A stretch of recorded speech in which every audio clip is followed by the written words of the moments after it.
নমস্কার বন্ধুরা, আশা করি সবাই খুব ভালো আছো। মাঝরাতের গল্প চ্যানেলে তোমাদের স্বাগতম। বন্ধুরা, মনে আছে তো সেই ছেলেবেলার রাতগুলো, যখন আমরা দাদু ঠাকুমার পাশে বসে গা ছমছম করা গল্প শুনতে শুনতে ঘুমিয়ে পড়তাম। আজ সেই হারানো শৈশবের দোরগোড়ায় তোমাদের নিয়ে আসতে চলেছি আমি, শুভম। আজ তোমরা শুনতে চলেছ এমন এক গল্প যেটা তোমাদের মনে করিয়ে দেবে সেই ফেলে আসা দিনগুলোকে, যেখানে ছিল ভয়, রহস্য আর শিহরণ মেশানো আনন্দ। আজ তোমরা শুনতে চলেছ লেখক সুকান্ত দাসের কলমে তারানাথ তান্ত্রিক ও জমিদার বাড়ির কুঁয়ো। আমাদের আজকের গল্পটা কেমন লাগছে সেটা কিন্তু অবশ্যই কমেন্ট বক্সে কমেন্ট করে জানাবে। আমাদের আজকের গল্পটি ভালো লাগলে লাইক করবে আর তোমাদের প্রিয়জনদের সঙ্গে শেয়ার করবে, যাতে তারাও ফিরে যেতে পারে নিজেদের শৈশবের সেই জাদুকরী সময়ে। আর হ্যাঁ, আমাদের মাঝরাতের গল্প চ্যানেলটিকে সাবস্ক্রাইব করতে একেবারেই ভুলবে না। তাহলে চলো আর বেশি দেরি না করে শুরু করছি আজকের উপস্থাপনা লেখক সুকান্ত দাসের কলমে তারানাথ তান্ত্রিক ও জমিদার বাড়ির কুঁয়ো।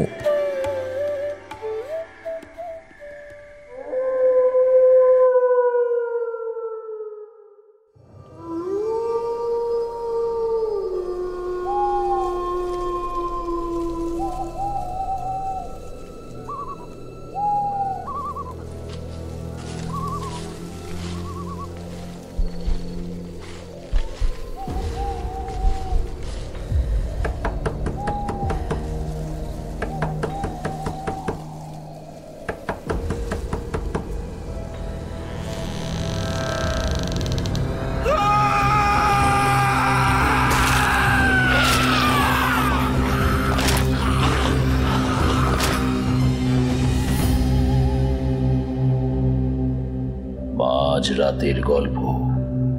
ভয় যদি সত্যির রূপ নিত, তবে সেটাই হতো মাঝরাতের গল্প।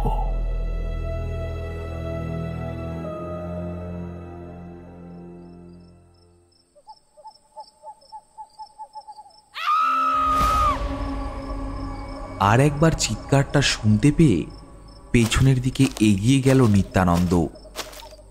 পেছনের দিকে হাঁটতে হাঁটতে থমকে দাঁড়িয়ে এদিক ওদিক তাকিয়ে দেখার চেষ্টা করল সে। না, শব্দটা আর আসছে না, কিন্তু কেন জানি মনে হচ্ছে শব্দটা আবার হবে। নিত্যানন্দ ভালো করে মুখ তুলল। হাতের লণ্ঠনের আলোটা চারপাশে ঘোরাতেই মনে হলো চারপাশের অন্ধকারটা যেন তার দিকেই তাকিয়ে দেখছে। জমিদার বাড়ির পেছনের দিকটাই তাকাতে নিত্যানন্দের অদ্ভুত মনে হলো। এমনভাবে রাতের অন্ধকারে পেছন থেকে জমিদার বাড়িটা খুব একটা দেখেনি আগে সে। তার যেন মনে হলো অন্ধকারের মধ্যে একটা মস্ত বড় কালো পাথরের মতো কিছু দাঁড়িয়ে রয়েছে। হাতের লণ্ঠনের আলোটা যেন সেই অন্ধকারটাকে ভেদ করতে না পেরে লজ্জায় নিজেই গুটিয়ে রয়েছে। নিত্যানন্দ নিজেকে সান্ত্বনা দেওয়ার জন্য বলল, আমি কি ভুল শুনলাম তাহলে? নিত্যানন্দ আরেকবার দূরের দিকে দেখল, পাঁচিলটা যেখানে ভেঙে পড়েছে সেইখানটায় অন্ধকারের মধ্যে কিছু একটা যেন দেখা যাচ্ছে। ব্যাপারটা অদ্ভুত লাগলো নিত্যানন্দর। মনে হলো হাসির শব্দটা যেন পাঁচিলের ওই দিক থেকেই এলো।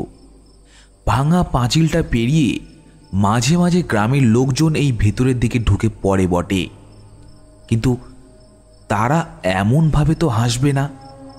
কথাটা মনে হওয়ার সঙ্গে সঙ্গে আরেকবার নিত্যানন্দের কানে ভেসে এলো সেই হাসির শব্দটা। বড় অদ্ভুত সেই হাসিটা। শব্দটা ভেসে আসছে অনেক দূর থেকে, কিন্তু নিত্যানন্দ শুনতে পেল কি করে? একটা পায়ের শব্দ হঠাৎ করে যেন এবার নতুন করে যুক্ত হলো নিত্যানন্দের কানের কাছে। হাসির শব্দটা বাতাসে মিলিয়ে যাওয়ার আগে যে অনুরণনটা রেখে গিয়েছিল সেটা থেকেই যেন পায়ের শব্দটা শুরু হয়েছে। নিত্যানন্দ আবার নিজেকে সাহস দেওয়ার জন্য বলল, বড়বাবু ঠিকই বলে, বুড়ো যখন হয়েছি কানে কম বেশি শুনতে পারি, কিন্তু একই কথা বারবার শুনবো? নিত্যানন্দ ভাবল দরকার নেই, বাড়িতে কেউ নেই, শুধু শুধু এইসব ঝামেলায় পড়ে লাভ হবে না। তাই সেই লণ্ঠনটা হাতে নিয়ে ঘুরে লাঠিটা ঠুকঠুক করে দুটো পা সামনের দিকে এগিয়েছে। ঠিক এমন সময় একটা ঝপাট করে শব্দ শুনতে পেল।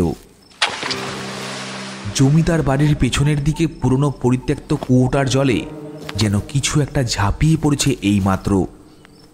সঙ্গে সঙ্গে নিত্যানন্দ ছুটে গেল সেই দিকেই।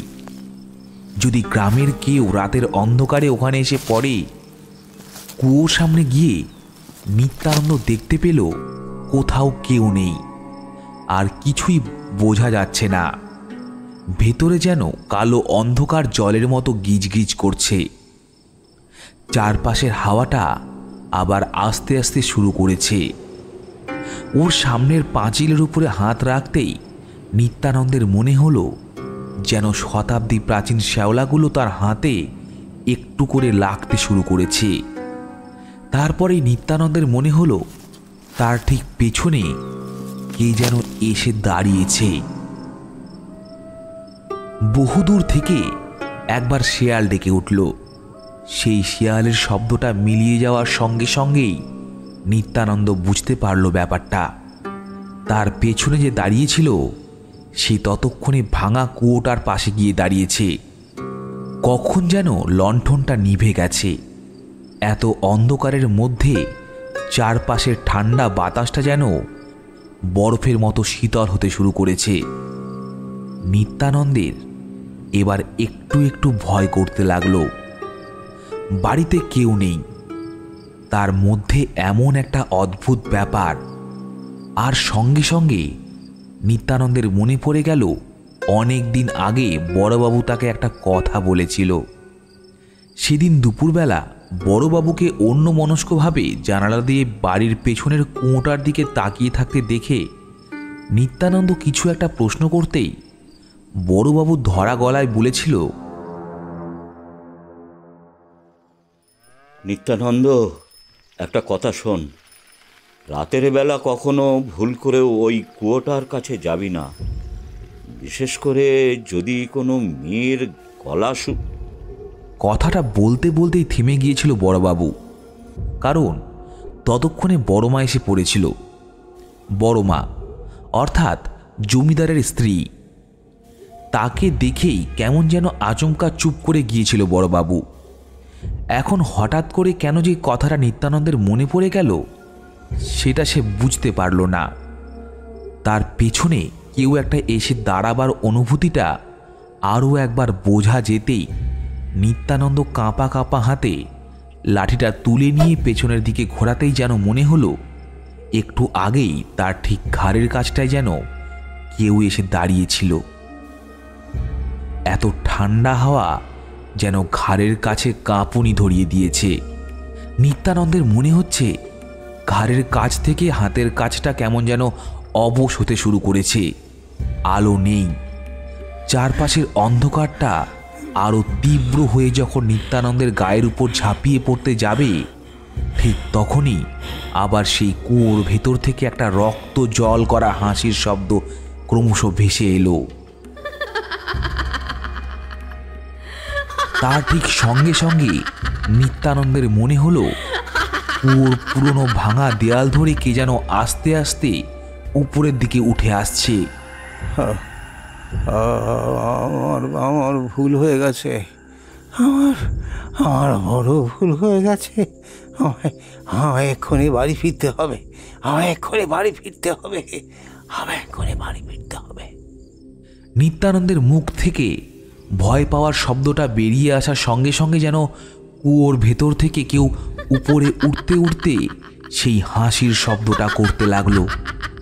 তার মুখের হাসির শব্দটার সঙ্গে মিলিয়ে মিশিয়ে বলা কি একটা কথা যেন নিত্যানন্দ বুঝতে পারল না। সে দৌড়াতে লাগলো জমিদার বাড়ির দিকে। আর ঠিক তখনই জমিদার বাড়ির সামনের দিক থেকে কতগুলো আলো এসে পড়ল। আলো দেখে এসে ছুটে পেছনের দিকে যাওয়ার চেষ্টা করলো, কিন্তু পারল না। তার মুখের কাছটাকে যেন কেউ শক্ত করে চেপে ধরেছে।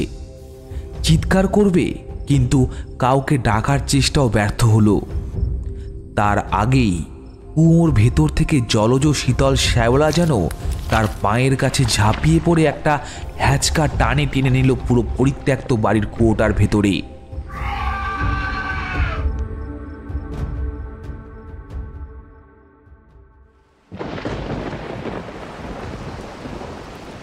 আজকে আকাশের অবস্থা দেখে মনে হচ্ছে এই বৃষ্টি কিন্তু সহজে থামবে না। তারানাথ কথাটা এমনি এমনি বলেন। আসলে আমরা যখন থেকে এসেছি তখন থেকেই এমন বৃষ্টি হয়েই চলেছে, যেন মনে হচ্ছে আজ আকাশ ভেঙে পড়েছে। কিশোরী যখন সকালে আমার বাড়িতে আসে তখনই কিন্তু আকাশের কথা বলেছিল। কিশোরীর কথা শুনে তখন আমি বললাম,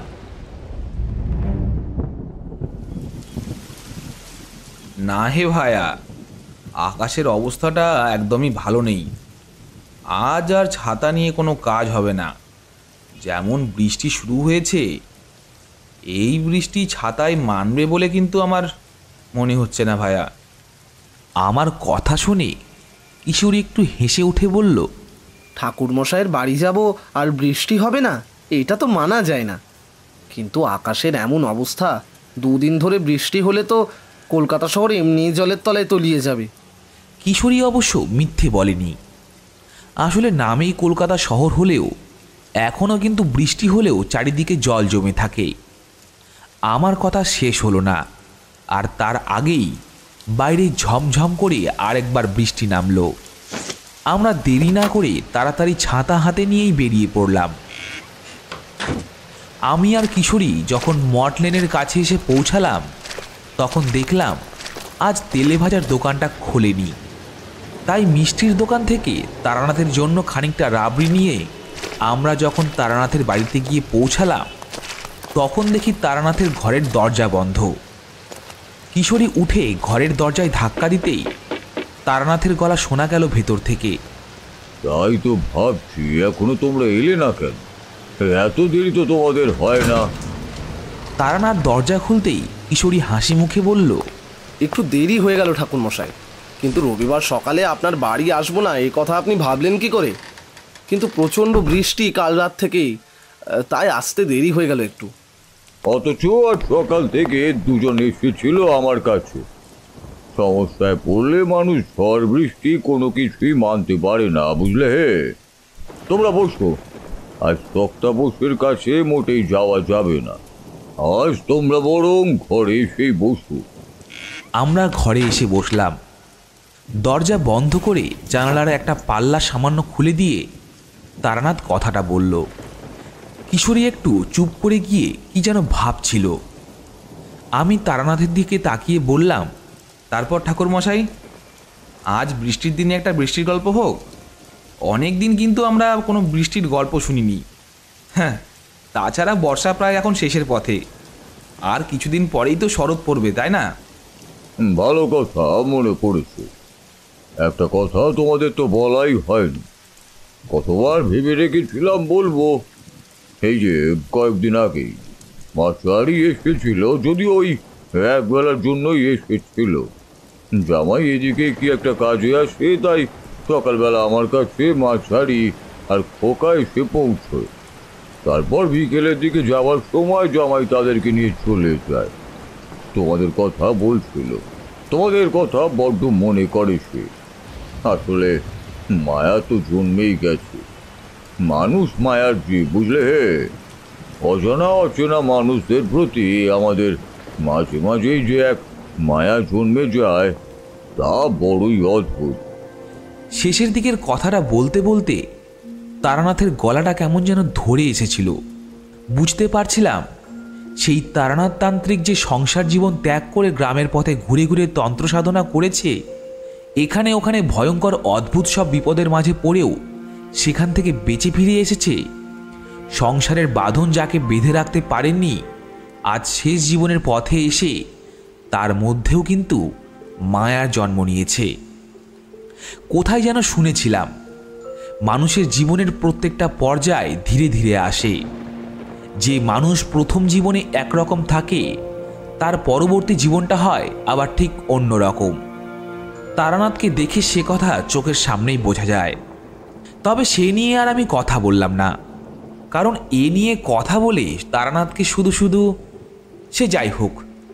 কিশোরী বলল, ঠাকুর মশাই, এইসব কথা না হয় থাকুক। তাছাড়া আমরা তো প্রত্যেক সপ্তাহে আপনার কাছে আসি, চারির সঙ্গে দেখা ঠিক হয়ে যাবে। তাছাড়া আমরাও ভেবেছিলাম একদিন সময় সুযোগ করে আমরাই না হয় তার বাড়ি গিয়ে ঘুরে আসব।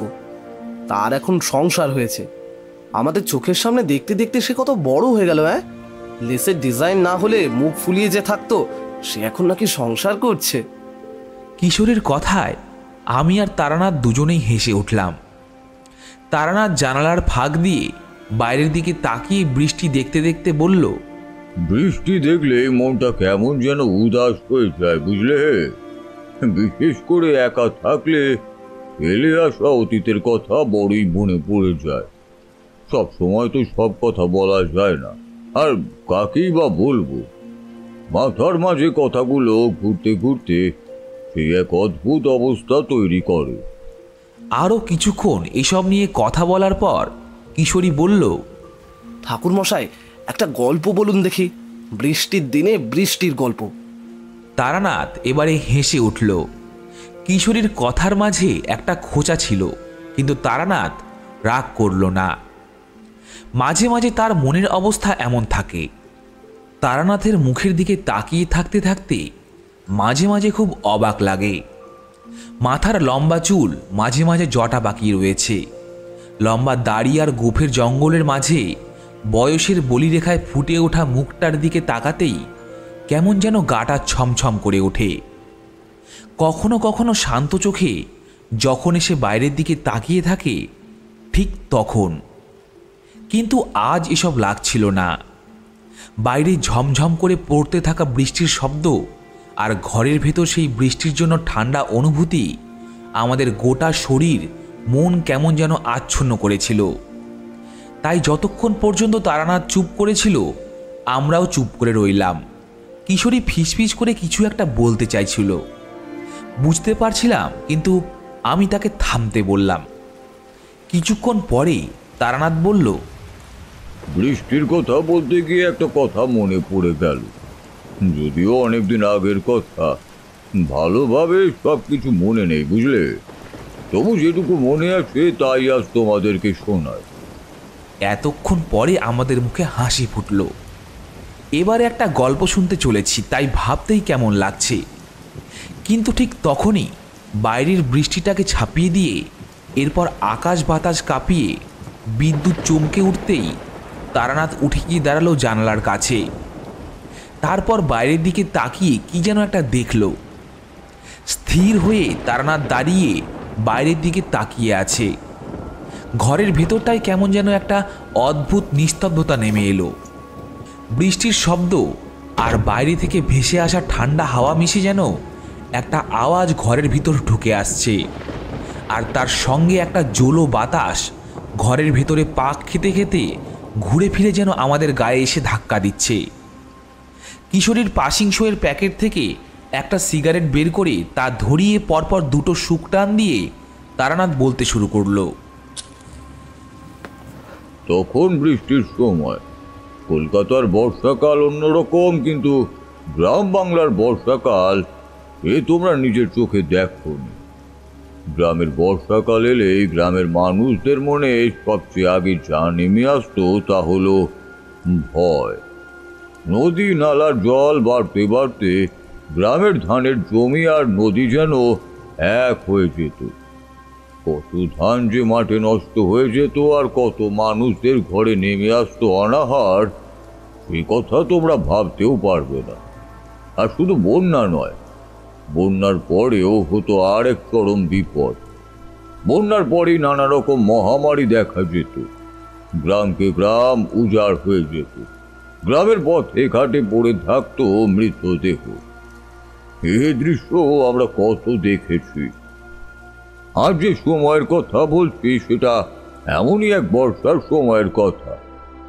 ঘুরতে ঘুরতে একবার দেবানন্দপুর নামের একটা গ্রামে গিয়ে পৌঁছেছিলাম। সেখানে যাওয়ার ঘটনাটা অদ্ভুত।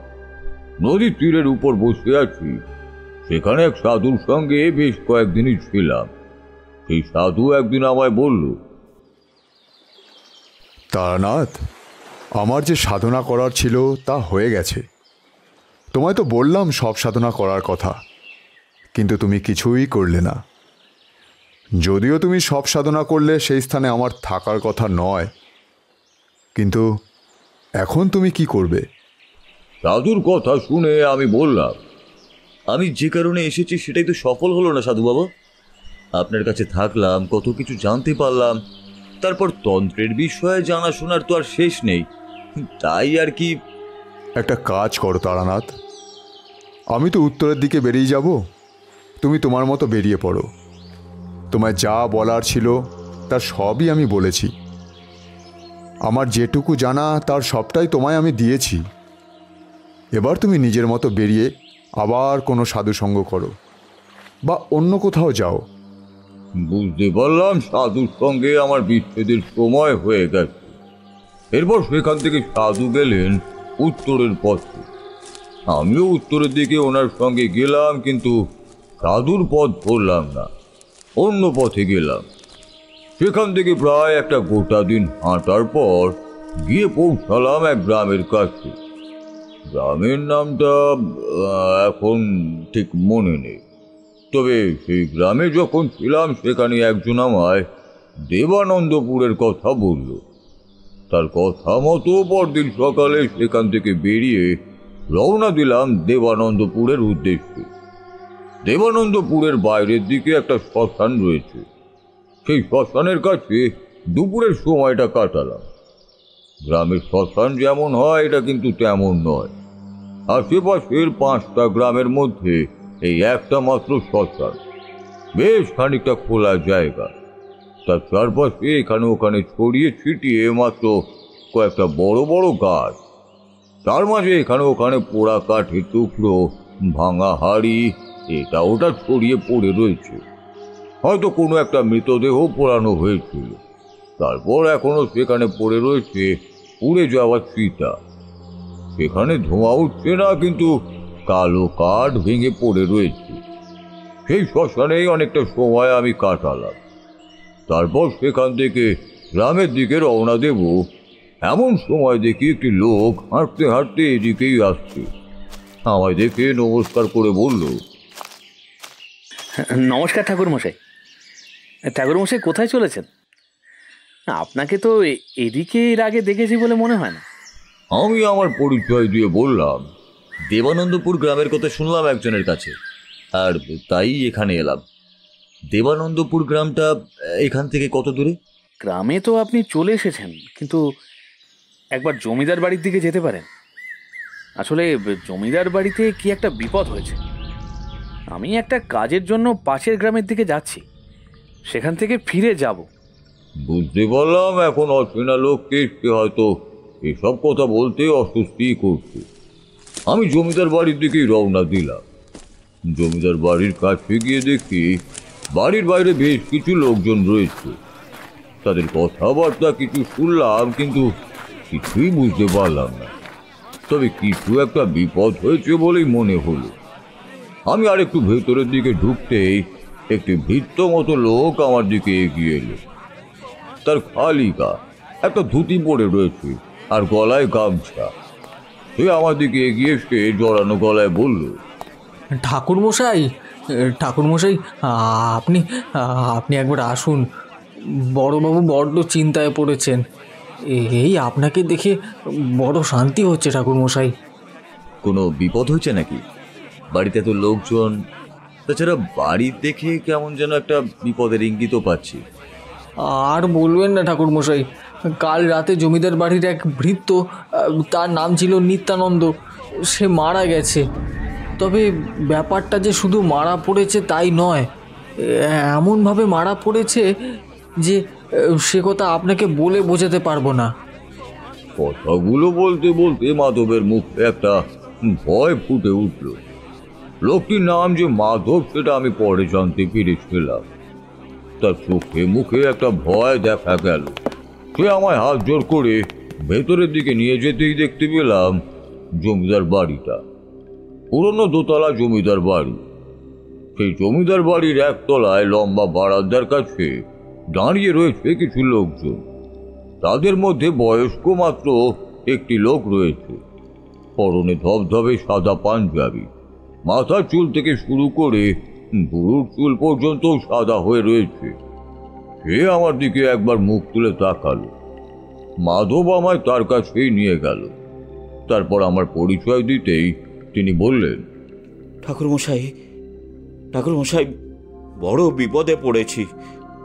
আমাদের বাড়ির নিত্যানন্দকে কে যেন এমনভাবে মারল সেটা সেটা বুঝতে পারছি না। কোনো মানুষের কাজ বলে তো মনে হচ্ছে না। আপনি আসুন একবার।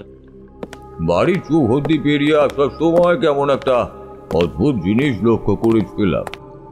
বাতাসটা কেমন যেন ভারী হয়ে রয়েছে এখন।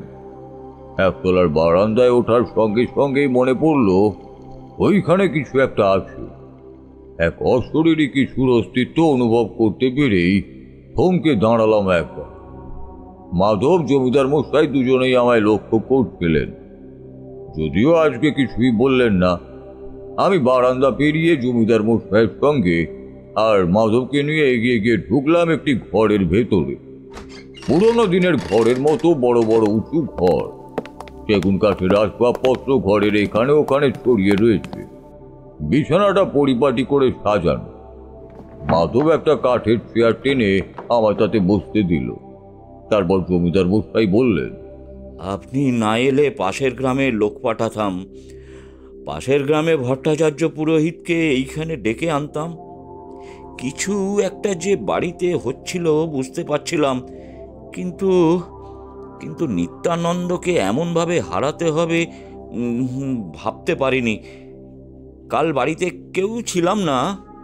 গোটা ব্যাপারটা কি হয়েছে বলুন তো আমায়। খুলে না বললে তো আমি কিছুই বুঝতে পারবো না, তাই না? কাল একটা নিমন্ত্রণ রক্ষা করতে পাশের গ্রামে গিয়েছিলাম। ফিরতে ফিরতে রাত হবে, তাই গরুর গাড়িতে করে বাড়ির কাছাকাছি এসে মনে হলো যেন একটা মেয়েলি গলায় হাসির শব্দ শুনতে পেলাম। তাড়াতাড়ি গাড়ি থেকে নেমে লণ্ঠন নিয়ে আমি, মাধব, আমার ছেলে সকলে মিলে ঢুকতে ঢুকতেই বাড়ির পিছন থেকে নিত্যানন্দের চিৎকার শুনতে পেলাম। কিন্তু আমরা সেখানে যেতেই সব শেষ। নিত্যানন্দ পড়েছিল আমাদের বাড়ির পেছনের ভাঙা কুয়োটার কাছে। তার গোটা শরীর ক্ষত চিহ্ন, যেন কেউ ধারালো নখ দিয়ে তার গোটা শরীর আঁচড়ে কামড়ে ক্ষত বিক্ষত করেছে। নিত্যানন্দের চোখ দুটো বিস্ফারিত হয়েছিল ঠাকুরমশাই। ও যেন কিছু একটা দেখে প্রচণ্ড ভয় পেয়েছিল। মাধবও কথাগুলো শুনছিল। এইবার সে বলে উঠল, নিত্যানন্দকে কে এভাবে মারবে বলুন তো ঠাকুরমশাই? ও তো কারোর কোনো ক্ষতি করেনি কখনো। বুঝতে পারলাম নিত্যানন্দ নামের কেউ মারা গেছে, আর তার জন্য গোটা বাড়ির সকলেই এমন ভয় পাচ্ছেন। ততক্ষণে দুপুর পেরিয়ে বিকেল হতে শুরু করেছে। জমিদার মশাইয়ের নির্দেশে মাধব বাইরের সকলকে সেখান থেকে পাঠিয়ে দিল। আমার বিশ্রামের ব্যবস্থা করে দিল একতলারই একটা ঘরে। তারপরে সন্ধে পর্যন্ত আমি সেই ঘরেই রইলাম। সন্ধ্যের দিকে আমার ঘরে এসে ঢুকলো জমিদার মশাইয়ের ছেলে রাধাকান্ত রায়। একটু ইতস্ততই করছিল সে আমায় সবকিছু খুলে বলতে। তারপর বলল, ঠাকুরমশাই, এই বাড়িতে যে কিছু একটা ঘটনা ঘটছে সেটা আমি আগেই বুঝতে পেরেছিলাম। বাবাকে বলেও ছিলাম সপ্তাহখানেক ধরে এমন একটা ব্যাপার শুরু হয়েছে। বাড়িতে এমন ঘটনা ঘটে যাওয়ায় আমি আমার স্ত্রীকে আর মাকে এখানে রাখতে সাহস করিনি। ওদের আমার শ্বশুর বাড়িতে পাঠিয়ে দিয়েছি। আমার মেয়েটাও ওদের সাথেই আছে। বাড়িতে এখন লোক বলতে আমি, বাবা আর দুজন কাজের লোক রয়েছি। মাধব, হরিহর আর নিত্যানন্দ ছিল, কিন্তু নিত্যানন্দ তো এমনভাবেই। তুমি বলছো তুমি কিছু বুঝতে পেরেছিলে, কিন্তু কি বুঝতে পেরেছিলে বলো তো? রাধাকান্ত একবার চোখ বন্ধ করলো, বোধহয় কিছু ভাবলো। ততক্ষণে বাইরে অন্ধকার নামতেও শুরু করেছে। বাড়ির পেছনের দিকে বড় বড় জানলাগুলো খোলা, জানালার মাঝ বরাবর লোহার গড়াত দেওয়া। তবে সেগুলো এমন ভাবে আছে যে একটা গড়াত কোনো মতে সরাতে পারলে যে কোনো মানুষ ভেতরে এসে ঢুকতে পারবে। এমনই সেই জানালার আয়তন। জানালার দিকে একবার তাকিয়ে দেখলো রাধাকান্ত, তারপর বলল, দিন কয় আগের কথা।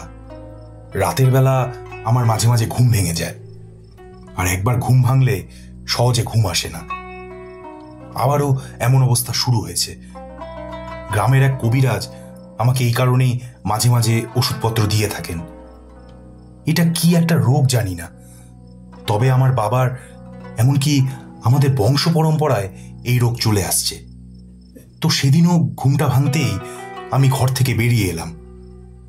সন্ধ্যের দিকে বৃষ্টি হয়েছিল, তবু রাতের দিকে যে এমন গুমোট গরম পড়বে সে কথা কে জানত। তাকিয়ে দেখলাম আমার স্ত্রী আর মেয়ে দুজনেই ঘুমোচ্ছে। তাই ওদের আর কোনো অসুবিধা না করে দরজা খুলে বাইরে বেরিয়ে দোতলার বারান্দার কাছে এসে দাঁড়িয়েছি। চারপাশটা ঘুটঘুটে অন্ধকার। আকাশে চাঁদের আলো থাকলেও কালো মেঘে মাঝে মাঝে চাঁদ ঢেকে দেওয়ায় ভালো করে কিছু দেখা যাচ্ছে না। বাড়ির চারপাশটা যে কত বড় জায়গা নিয়ে রয়েছে তা তো আপনি নিজেই দেখেছেন। এই পাঁচিলটা অনেক পুরনো, এখন তো ভেঙে ভেঙে পড়ছে, না হলে এই পাঁচিল আরো উঁচু ছিল। রাতের বেলা ঘরের বাইরে বিশেষ কেউ থাকে না।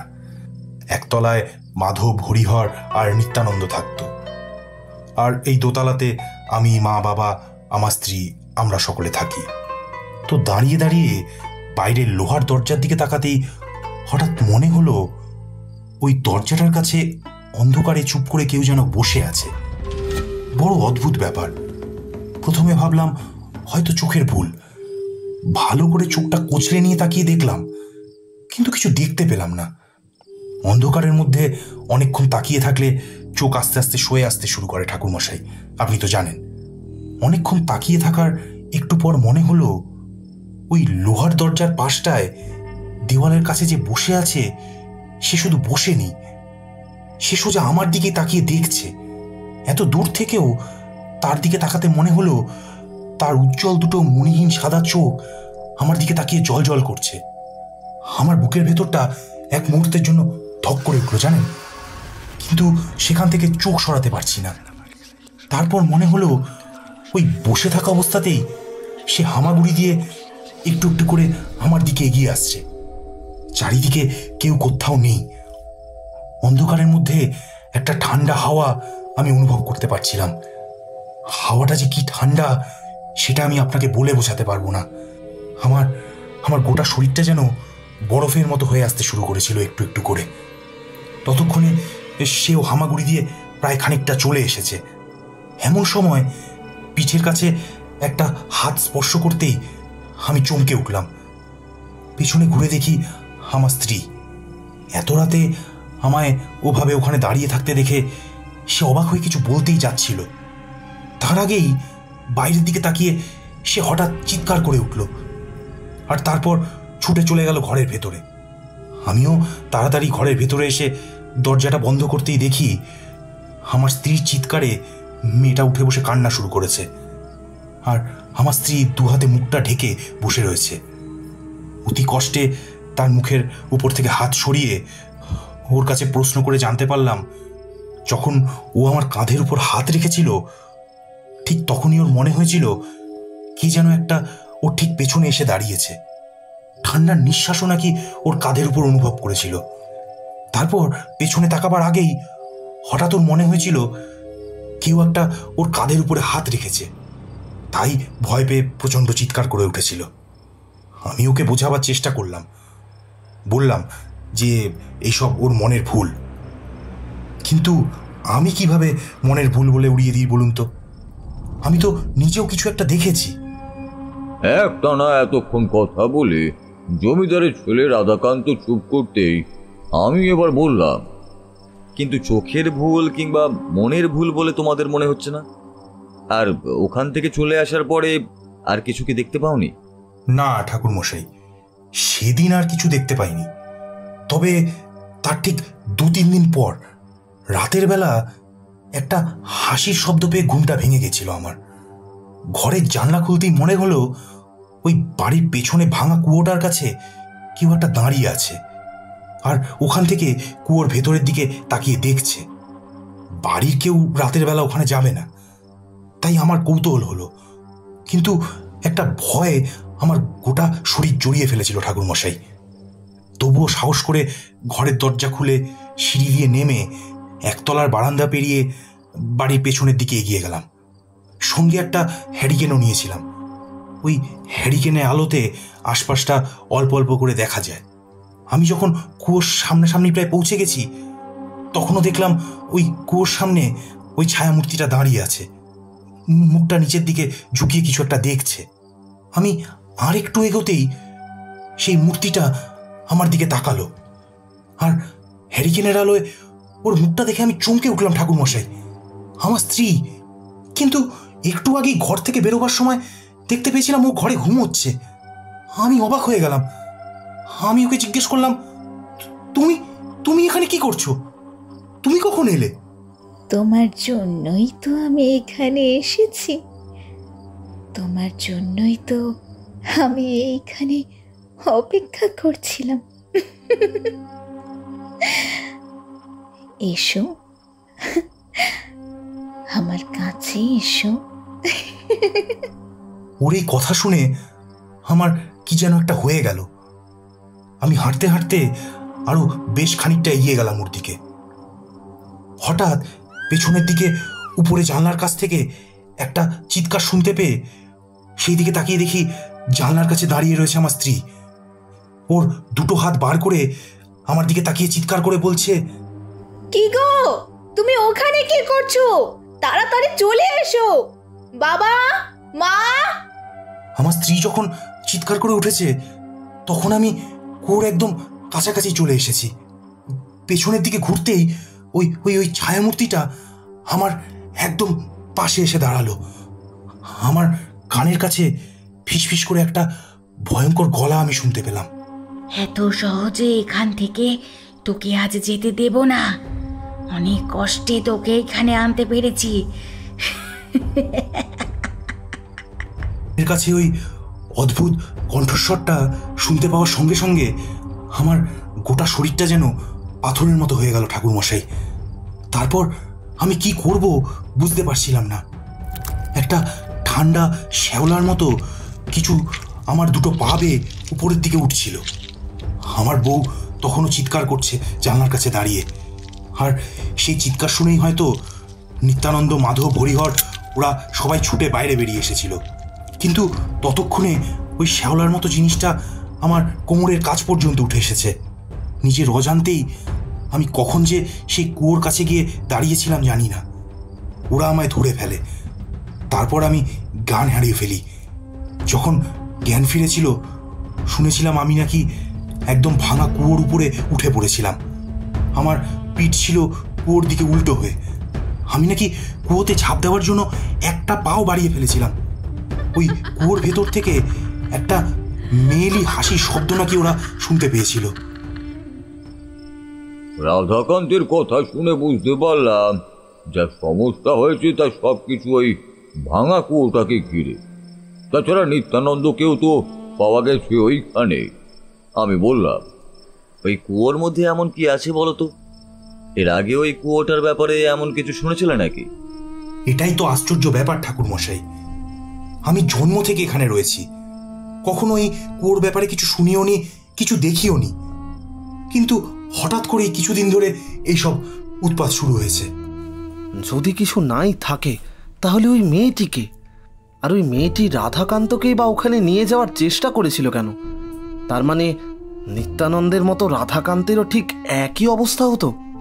তারানাথ কিশোরীর কথার কোনো উত্তর দিল না, শুধুমাত্র চুপ করে হাসল। সিগারেটটা শেষ হয়ে গিয়েছিল অনেকক্ষণ আগেই।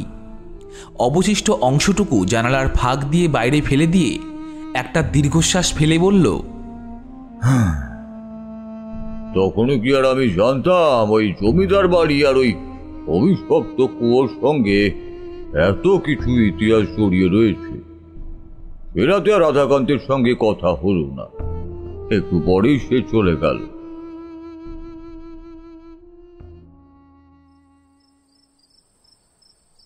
রাতে খাওয়া দাওয়ার পর মাধব আমায় এসে জানিয়ে গেল জমিদার শশীকান্ত রায়, অর্থাৎ যে জমিদারের সঙ্গে আমার প্রথম কথা হয়, তার শরীর সামান্য অসুস্থ, তাই সে কাল সকালে আমার সঙ্গে কথা বলবে। তাই জন্য আমি এখন এখানে বিশ্রাম করি। আমিও তাতে রাজি হলাম। তবে একটা ব্যাপার বুঝতে পারছিলাম, যত অন্ধকার নামতে শুরু করছে ততই যেন একটা অদ্ভুত চাপা অনুভূতি ছড়িয়ে পড়ছে চারপাশের বাতাস জুড়ে। যেন অন্ধকারের মধ্যে অদৃশ্য কেউ যেন ফিসফিস করে কথা বলছে, আমায় লক্ষ্য করছে। বুঝতে পারছিলাম আজকের রাতটা খুব সহজে আমি কাটাতে পারবো না। রাতে খাওয়া দাওয়ার পর ঘুমিয়ে পড়েছিলাম। তখন রাত অনেক। ঘরের জানালাগুলো খোলা থাকলেও কেমন যেন একটা গুমট পরিবেশ ছড়িয়েছিল। সন্ধ্যার একটু পরে টিপ টিপ করে বৃষ্টি নেমেছিল, আর সেই বৃষ্টিটা একটু একটু করে বেড়ে উঠল। বাইরে তখন ঝমঝম করে বৃষ্টি পড়ছে, আর সেই বৃষ্টিতেই বোধ হয় গুমট ভাবটা কেটে আস্তে আস্তে ঠান্ডা পড়েছিল। ঠান্ডাতেই ঘুমটা ভেঙেছিল। শিরশিরে একটা ভাবে যখন ঘুমটা ভেঙে গেল, উঠে এদিক ওদিক তাকিয়ে কিছু দেখতে যাব তার আগেই চোখ চলে গেল জানালার দিকে। জানালাটা খোলার, সেই জানালার লোহার গড়াদের ওপর দুটো হাত রেখে একটা মুখ তাকিয়ে রয়েছে আমার দিকে। অন্ধকার হলেও যেন মনে হলো সেই মুখটাকে আমি স্পষ্ট দেখতে পাচ্ছি। চোখের মণি নেই, সাদা মণিহীন দুটো চোখ, মুখটা হা করা। সেই মুখের ভেতর থেকে লম্বা লম্বা ধারালো দাঁতগুলো যেন বাইরে বেরিয়ে আসছে। দুবাটি দাঁতের খটখট শব্দ শুনতে পাচ্ছি, যেন মেয়েটা হাসার চেষ্টা করছে, কিন্তু তার হাসি শোনা যাচ্ছে না। ঠক ঠক করে শব্দ হচ্ছে শুধুমাত্র। বাইরে থেকে বৃষ্টির ছাপটা তার শরীর চাপিয়ে ঘরের ভেতরে এসে ঢুকছে। আমি বিছানার উপরে উঠে বসেছি। ততক্ষণে জানালার দিকে তাকিয়ে রয়েছি, আর দেখতে পাচ্ছি জানালার গড়াদের উপর থাকা সেই দুটো হিংস্র চোখ এক পলকে আমার দিকে তাকিয়ে রয়েছে। যেন সেই দুটো চোখ আমার মনের ভেতর পর্যন্ত দেখে নেওয়ার চেষ্টা করছে। মনে হচ্ছিল চিৎকার করি, কিন্তু তার পরক্ষণেই মনে হলো না, তাহলে বাড়ির সকলে হয়তো ভয় পেতে পারে, বিশেষ করে রাধাকান্ত। আজ দুপুরের দিকে যে কথাগুলো বলেছে, তারপর এমন একটা কাজ করলে রাধাকান্ত কিংবা বাড়ির সকলকে বিপদে ফেলা হবে। ব্যাপারটা আমার দেখা দরকার। মনে করতে করতেই হঠাৎই দেখতে পেলাম জানালার উপরে সেই মূর্তিটা আর নেই। সঙ্গে সঙ্গে যেন মনের সমস্ত সাহস ফিরে পেয়ে গেলাম। হাঁটতে হাঁটতে জানালার কাছে গিয়ে দাঁড়াতেই মনে হলো বাইরে থেকে ঠান্ডা বাতাস এসে আমার গায়ে ঝাপটা দিচ্ছে। আমি তারানাথ তান্ত্রিক, আমি ভয় পাই না, কিন্তু চমকে উঠেছিলাম হঠাৎ করে। আসলে বাড়ির ভেতরে একটা অদ্ভুত পরিবেশ তৈরি হয়েছে।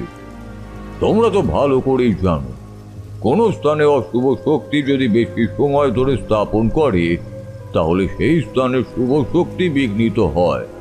আর তাই সেই অশুভ শক্তি গোটা বাড়ির চারপাশে ছড়িয়ে পড়ার জন্য আমার ক্ষমতা যে একটু একটু করে কমতে শুরু করেছিল, সেটাও আমি বুঝতে পারছিলাম।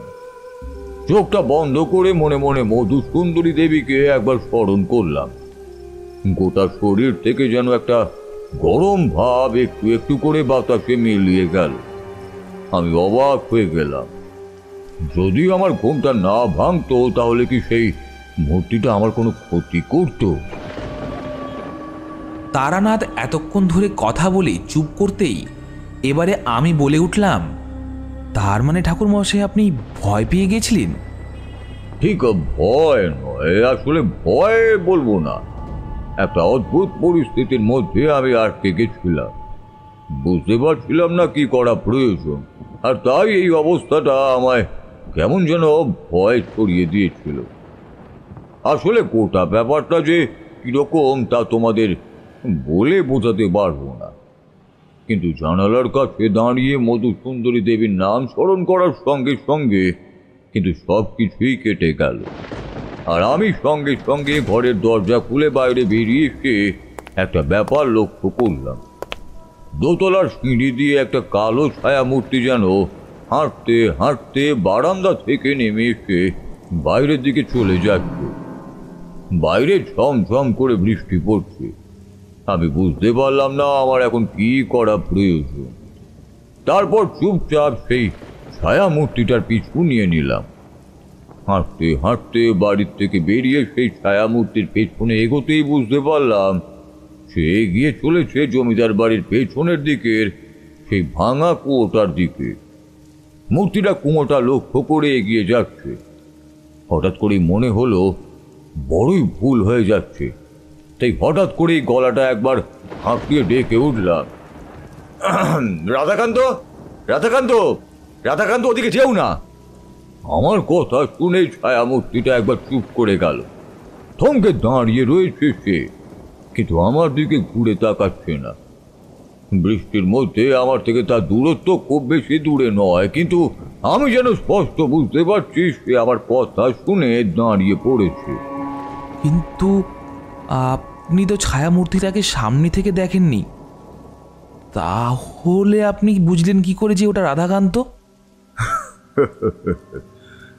তোমাদের তো মনে আছে সন্ধ্যাবেলা রাধাকান্ত আমার ঘরে এসেছিল, আর যখন এসেছিল তখন আমি দেখতে পেয়েছিলাম একটা কালো ছায়া যেন রাধাকান্তর মাথার ঠিক পেছনে তার মাথার উপরে ছড়িয়ে রয়েছে। ঠিক সেই মুহূর্তে তাকে দেখেই মনে হয়েছিল আজ রাতে কিছু একটা হতে পারে। তার মানে আপনি আগেই জানতেন রাতে কিছু একটা হবে? কিন্তু তাই যদি হয় তাহলে আপনি আগে থেকে ওদের বারণ করলেন না কেন? বিপদ আগে থেকে জানা থাকলেও অনেক সময় তাকে আটকাতে নেই, কারণ আসল সমস্যাটা কি হয়েছে সেটাও তো আমায় জানতে হবে, তাই না? রাধাকান্তকে আমি বারণ করতেই পারতাম, কিন্তু আমি তো আর এখানে সব সময় থাকবো না। আমি এখান থেকে চলে যাওয়ার পরে যদি কোনো সমস্যা হয়। রাধাকান্ত আমার গলা শুনে থমকে দাঁড়িয়ে পড়েছিল, কিন্তু আমি বুঝতে পারছিলাম তার চলার উপরে তার নিজের নিয়ন্ত্রণ নেই। অন্য কেউ তাকে নিয়ন্ত্রণ করে ডাকতে ডাকতে ওই ভাঙা কুয়োটার কাছে নিয়ে যাচ্ছে। রাধাকান্ত আরো কয়েকবার সামনে এগোতেই আমার দিকে ঘুরে তাকালো, আর ঠিক তখনই দেখতে পেলাম রাধাকান্তের ঘাড়ের উপর থেকে একটা মাথা সামনের দিকে বেরিয়ে এসেছে। সেই বিভৎস মূর্তিটা, তার অদ্ভুত কণ্ঠস্বর শুনে আমি প্রায় পাথরের মতো হয়ে গেলাম একবারের জন্য। তুই আটকাবি আমাকে? তুই আটকাবি? আয়, আজ দুজনকে এখান থেকে নিয়ে যাব, আর তারপর একটা অদ্ভুত হাসির শব্দে ততক্ষণে চারপাশটা ভরে উঠেছে। আমি বুঝতে পারছি হাসির শব্দ আমি ছাড়া আর কেউই শুনতে পাচ্ছে না, কিন্তু রাধাকান্তকে বাঁচাবো কিভাবে? সেই অশুভ শক্তি যে আসতে পৃষ্ঠে রাধাকান্তকে বেঁধে ফেলেছে সেটা বোঝা যাচ্ছে। রাধাকান্তর দুটো চোখ বন্ধ। সে বিভৎস মূর্তিটা এবার রাধাকান্তর মাথার ওপরে উঠে এলো, আর তারপরই রাধাকান্তের শরীরটা ধপ করে পড়ল মাটির উপরে। দেখি তার পিঠের উপরে বসে রয়েছে সেই মেয়েটা। তার শরীরটা অদ্ভুত, তার পরনের কাপড়টা যেন ছিঁড়ে ফালা ফালা হয়ে গেছে। তার চোখের সেই অদ্ভুত দৃষ্টি আমার বুকের ভেতর পর্যন্ত দেখতে পাচ্ছি যেন। কেন যে এমন হচ্ছিল বুঝতে পারছিলাম না। এই অশুভ শক্তির এত ক্ষমতা যে কি করেই বা হলো যে আমাকে পর্যন্ত এমন ভাবে চুপ করে রাখতে পারে, সেটা তখন পর্যন্ত ধারণা করতে পারছিলাম না।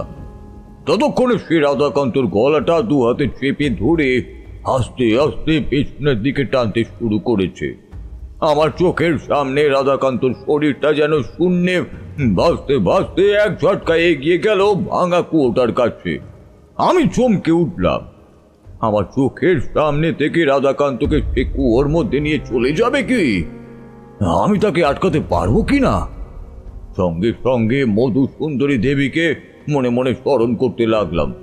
যতই তার কথা ভাবছি ততই যেন মনের সাহস আস্তে আস্তে ফিরে এলো।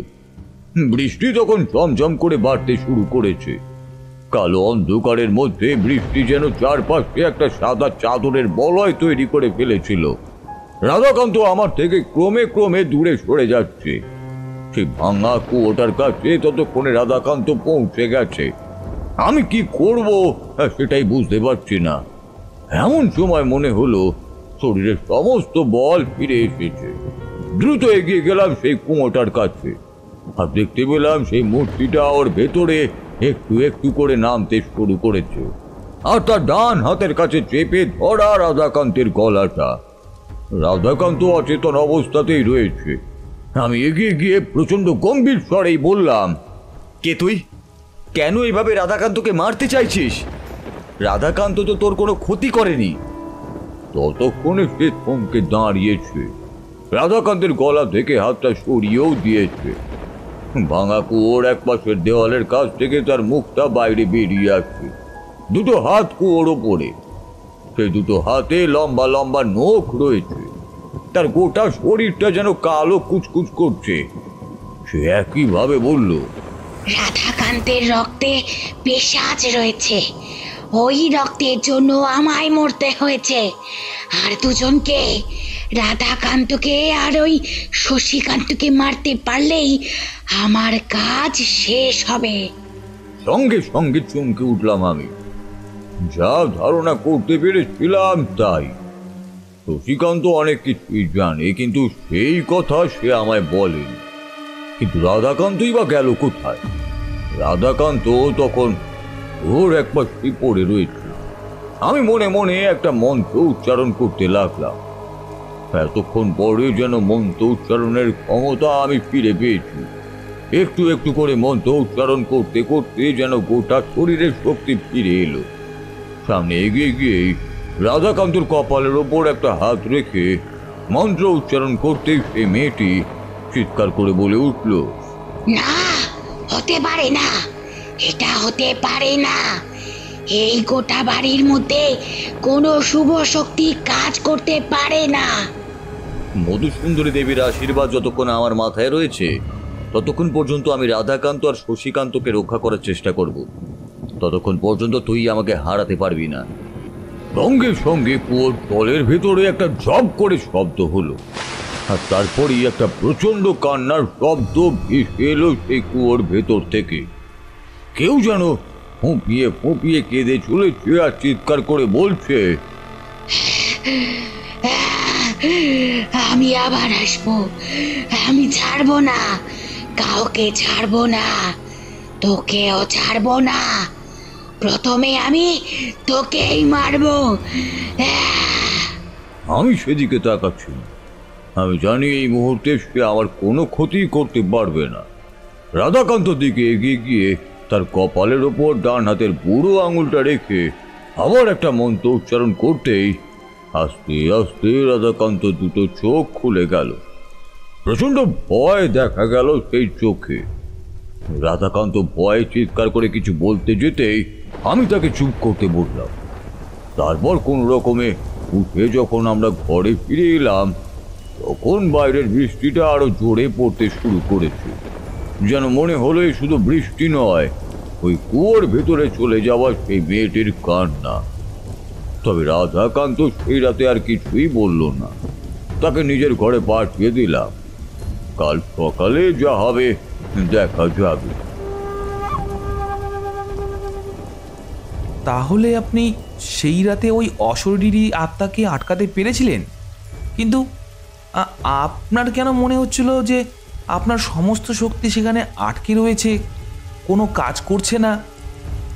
এটা আমি আরো পরেই বুঝতে পেরেছিলাম। আসলে যে অশুভ শক্তি সেই ভাঙা কুয়োর মধ্যে ছিল, তার অশুভ শক্তির প্রভাবে জমিদার বাড়ির চারপাশটা এক অশনি সংকেত করিয়েছিল। তাই সেখানে প্রবেশ করার পর থেকেই আমার শরীর সামান্য দুর্বল হয়েছিল, আমার ক্ষমতাও একটু কমে এসেছিল। কিন্তু মধু সুন্দরী দেবীর কথা মনে করতে এবং তার আশীর্বাদেই আমার ক্ষমতা সামান্য ফিরে এসেছিল। তার জন্যই তো আমি রাধাকান্তকে ফিরিয়ে আনতে পেরেছিলাম। বাইরের বৃষ্টিটা আরও বাড়তে শুরু করেছে। এর মাঝে কয়েকবার বিদ্যুৎ চমকে উঠেছে, সেটা বুঝতেই পেরেছি। কিশোরী বলল, তারপরে কি হলো? আপনি তো রাধাকান্তকে বাঁচিয়ে নিয়ে এলেন, কিন্তু পরের দিন সকালে কি হলো? পরের দিন সকালবেলা ঘুম থেকে উঠতেই শুনতে পেলাম মাধব বলছিল জমিদার বাবু অর্থাৎ শশীকান্ত রায় আমায় ডেকে পাঠিয়েছেন। শশীকান্ত রায়ের ঘরে ঢুকতেই দেখি থমথমে মুখে তিনি জানালার কাছে দাঁড়িয়ে রয়েছে। আমায় ঘরে ঢুকতে দেখেই সে আমায় বসতে বলল। আমিও ঘরের মধ্যে চুপ করে বসতেই সে বলতে শুরু করলো,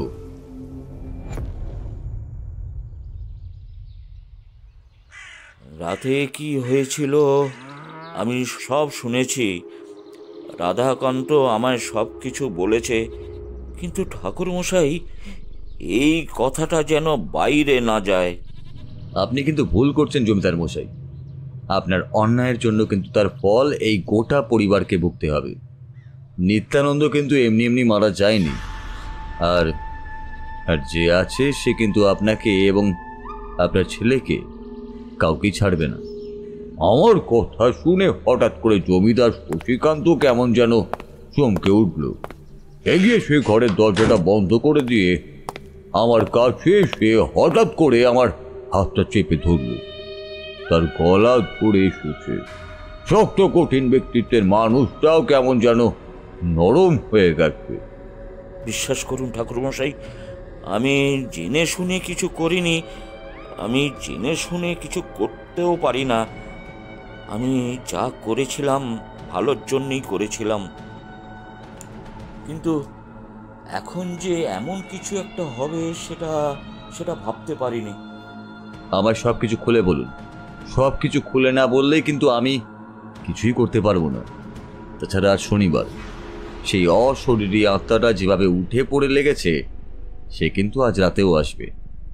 আপনাকে না হলে আপনার ছেলের ক্ষতি করার সে চেষ্টা করবেই। বিছানার উপরে বসে শশীকান্ত রায় কিছুক্ষণ চুপ করেই রইল। তখন সকালে রোদ ঘরের জানলা দিয়ে ভেতরে এসে পড়েছে। দরজা বন্ধ, বাড়িতে হুলুস তুলুস কাণ্ডও নেই। সব কিছু যেন কেমন শান্ত হয়ে রয়েছে। রাধাকান্ত কোথায় তাও আমি জানি না। শশীকান্ত রায় কিছুক্ষণ চুপ করেই থাকে, তারপর আমায় এক আশ্চর্যের কথা শোনালো।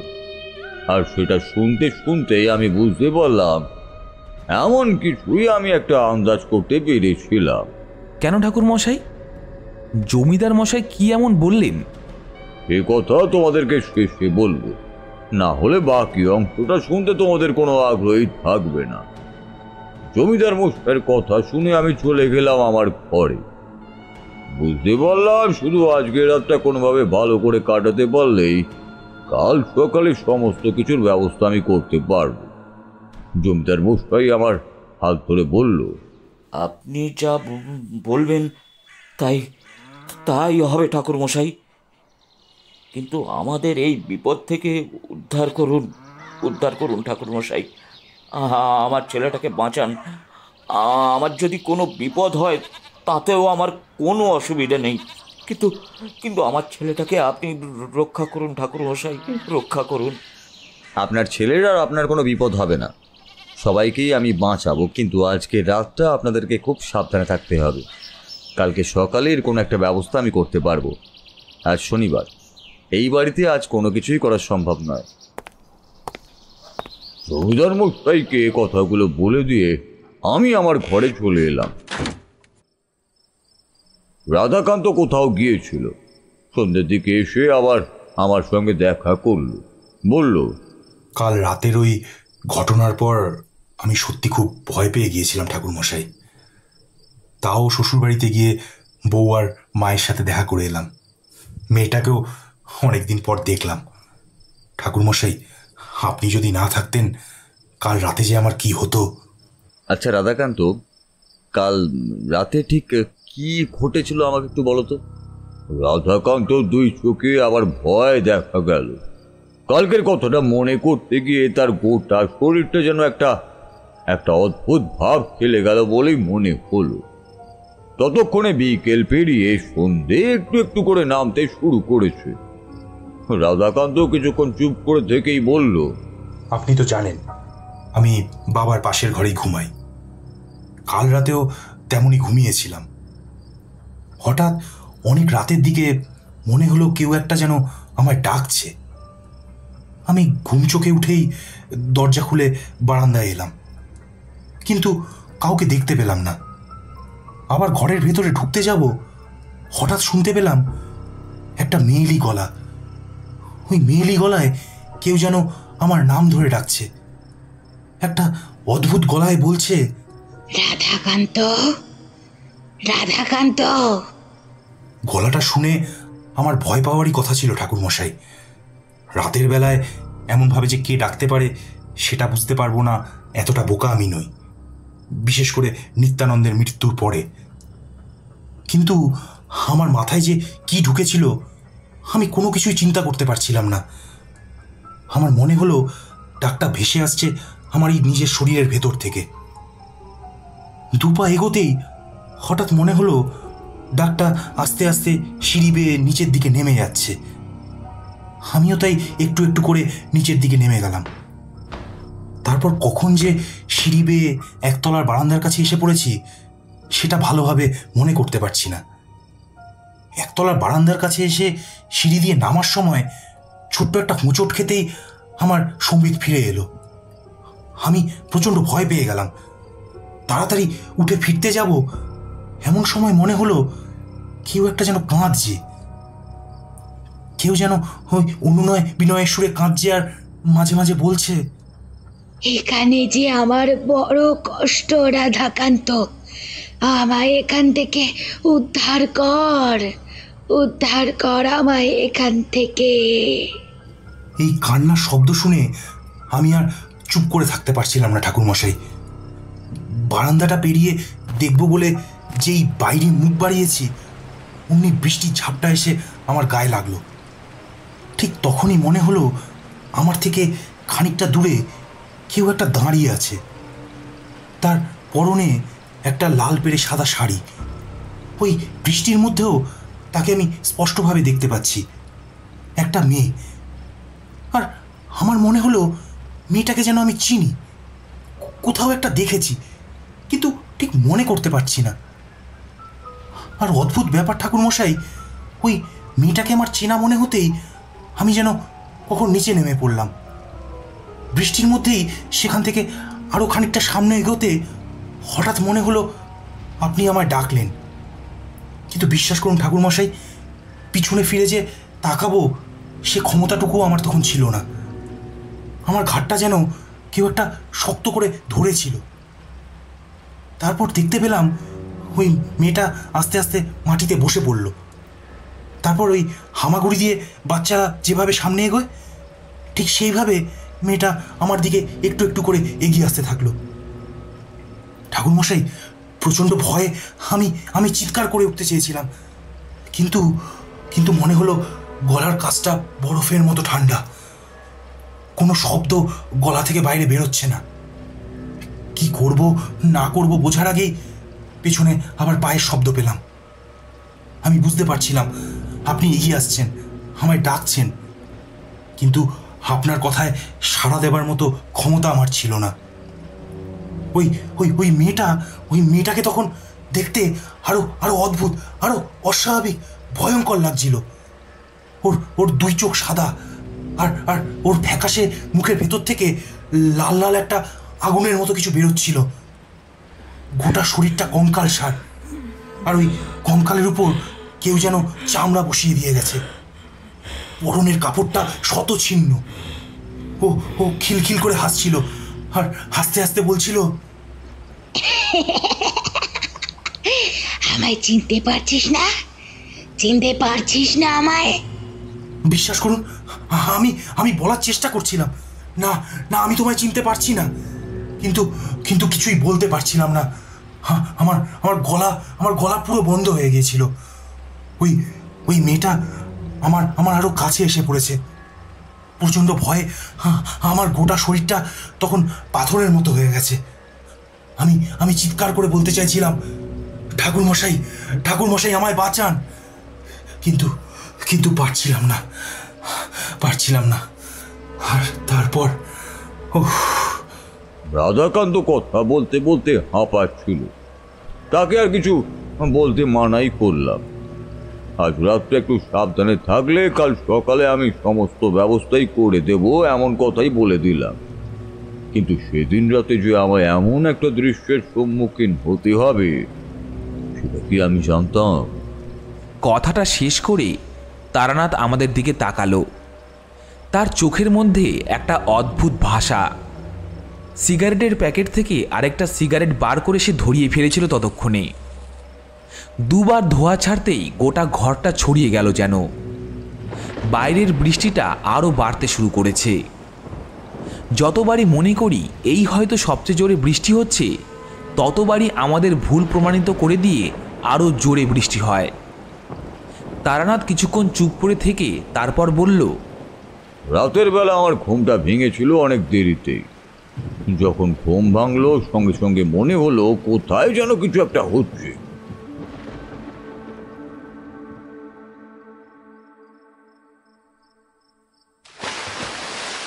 মধুসুন্দরী দেবীকে স্মরণ করতে করতে ঘুমোতে গিয়েছিলাম, আর তাই ঘুমটা ভাঙতেই বুঝতে পারলাম আমার ঘুম এমনি এমনি ভাঙেনি।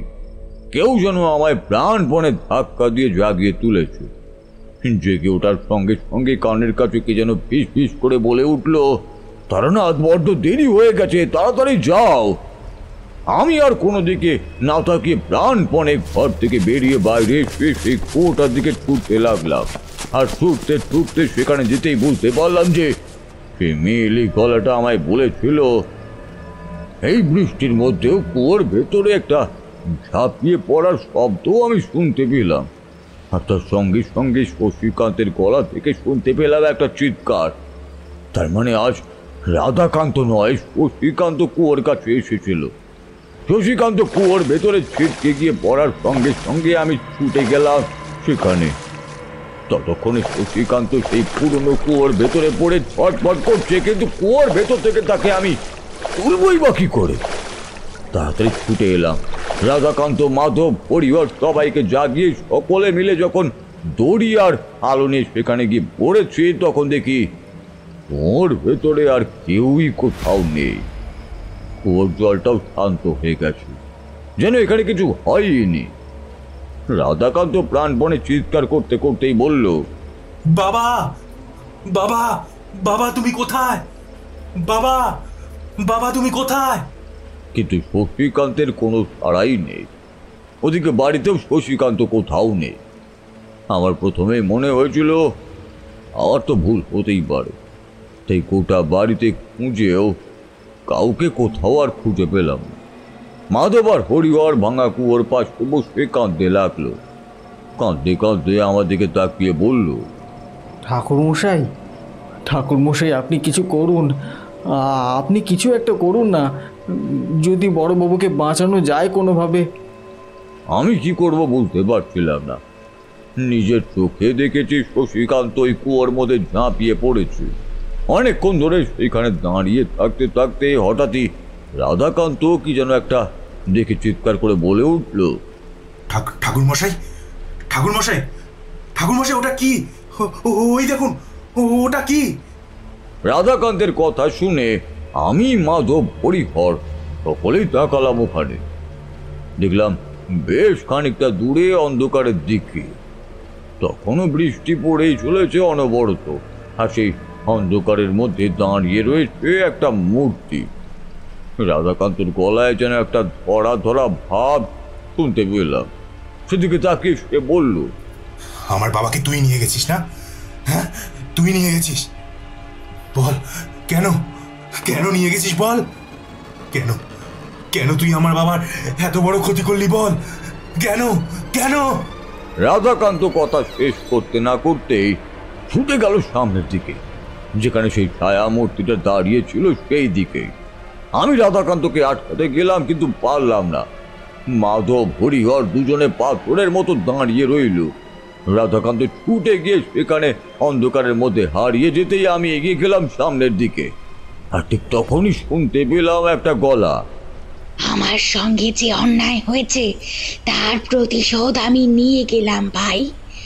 তুই আমার কথা জানিস না, তুই আমার কথা জানলে বুঝতে পারবি আমি কেন এমন করেছি। রাধাকান্ত পাথরের মতো ধপ করে বসে পড়ল। আমি রাধাকান্তের পেছনে গিয়ে দাঁড়ালাম। ঠিক এই কথাটাই শশীকান্তের মুখে আমি শুনেছিলাম। আসলে এই সব কিছুর জন্য দায় ছিল শশীকান্ত নিজে। এ আপনি কি বলছেন ঠাকুরমশাই? ওই মেয়েটি তার মানে শশীকান্তর মেয়ে? কিন্তু সেটা কি করে হয়? শশীকান্তের মেয়ে ওই কুয়োর মধ্যে পড়ে মারা গেল কি করে? আর সে তার নিজের বাবাকে মারবেই বা কেন? তারানাথ বসে সামান্য হাসল। তার মুখের দিকে তাকিয়ে বুঝতে পারলাম এই হাসিটা কোনো সাধারণ হাসি নয়। এই হাসিতে একটা রহস্য জড়িয়ে রয়েছে। তার মানে আপনি সব কিছুই জানতেন। এই জমিদার বাড়িতে কখনো কোনো মেয়ের জন্ম হলে তাকে বাঁচিয়ে রাখা হতো না। সেই পরম্পরায় চলে আসছিল অনেক বছর ধরে। এই কথা গ্রামের কেউই জানতে পারত না। এই জমিদার বাড়িতে যখন সন্তান প্রসব হতো তখন প্রসূতি নারীকে অন্য কোথাও নিয়ে যাওয়া হতো। ছেলে জন্মালে তাকে নিয়ে ফেরা হতো এবং মেয়ে জন্মালে তাকে অন্য কোথাও পাঠিয়ে দেওয়া হতো কিংবা গুম করে খুন করা হতো। আসলে যে অশুভ শক্তিকে আমি দেখেছিলাম সে ছিল শশীকান্তরই মেয়ে।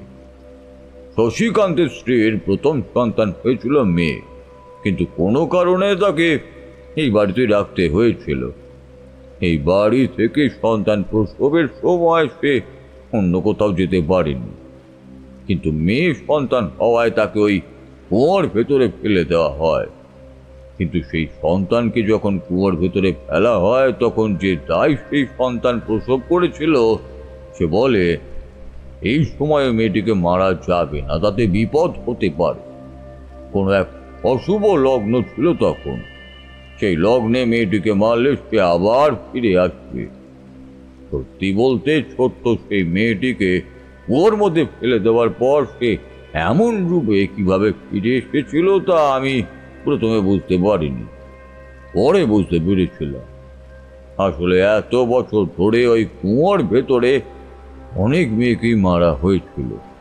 তাদের সমস্ত শক্তি ওই একটি অপশক্তি রূপ নিয়ে ফিরে এসেছিল এই পরিবারকে ছাড়খাড় করতে।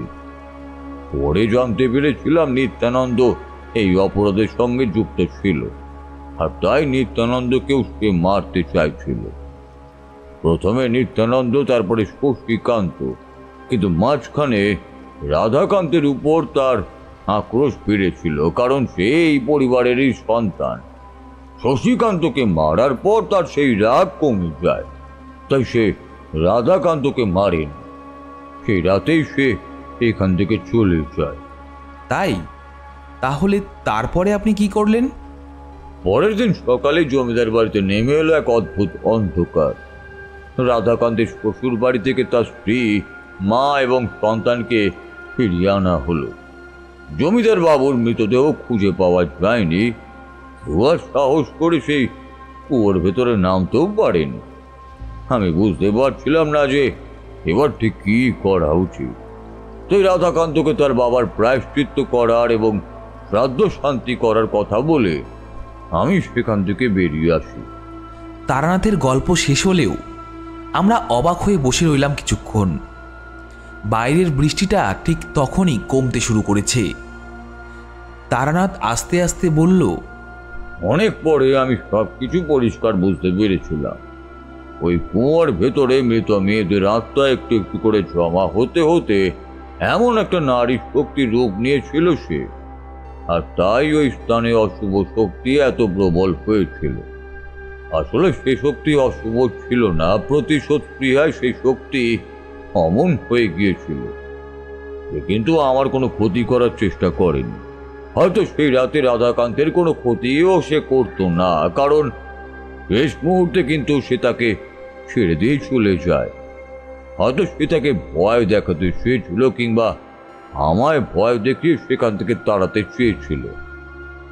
আসল সত্যি কি জানো হে, শশীকান্ত বাবু সেদিন আমায় এই ঘটনাই বলেছিল এবং বলেছিলেন যে আমি যে ভুল করেছি তা এখন বুঝতে পারছি।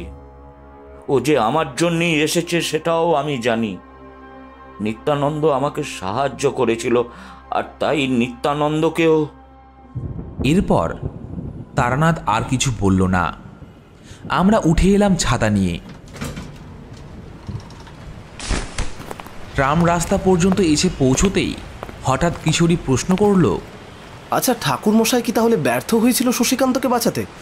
নাকি ঠাকুরমশাই জানতো শশীকান্ত না মারা গেলে সে সেখান থেকে যাবে না, তাই ঠাকুরমশাই ইচ্ছে করেই? না, আমি কোনো উত্তর করলাম না, কারণ আমার কাছে এই প্রশ্নের কোনো রকম উত্তর ছিল না।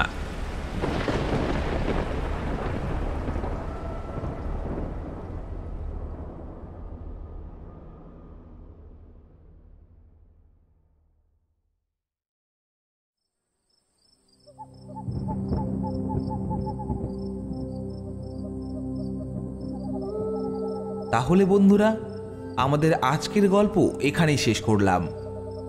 আশা করি গল্পটা শুনে তোমাদের ভালো লেগেছে। শৈশবের সেই অন্ধকার রাতে যেমন গা ছমছম করা অনুভূতি হতো, আশা করি আজও হয়তো সেই পুরনো অনুভূতি একটু হলেও ফিরিয়ে দিতে পেরেছি। বন্ধুরা, তোমাদের মতামত অবশ্যই জানাবে কমেন্ট বক্সে।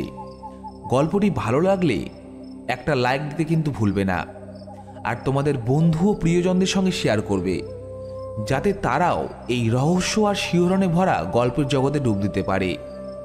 আর হ্যাঁ, আমাদের মাঝরাতের গল্প চ্যানেলটাকে সাবস্ক্রাইব করে রেখো, কারণ সামনে আরও অনেক অদ্ভুত, ভয়ঙ্কর আর রহস্যময় গল্প নিয়ে হাজির হব আমি, শুভম। তাহলে আজকের মতো বিদায়। আবারও দেখা হবে মাঝরাতের নতুন এক গল্পে। ভালো থেকো, শুভরাত্রি।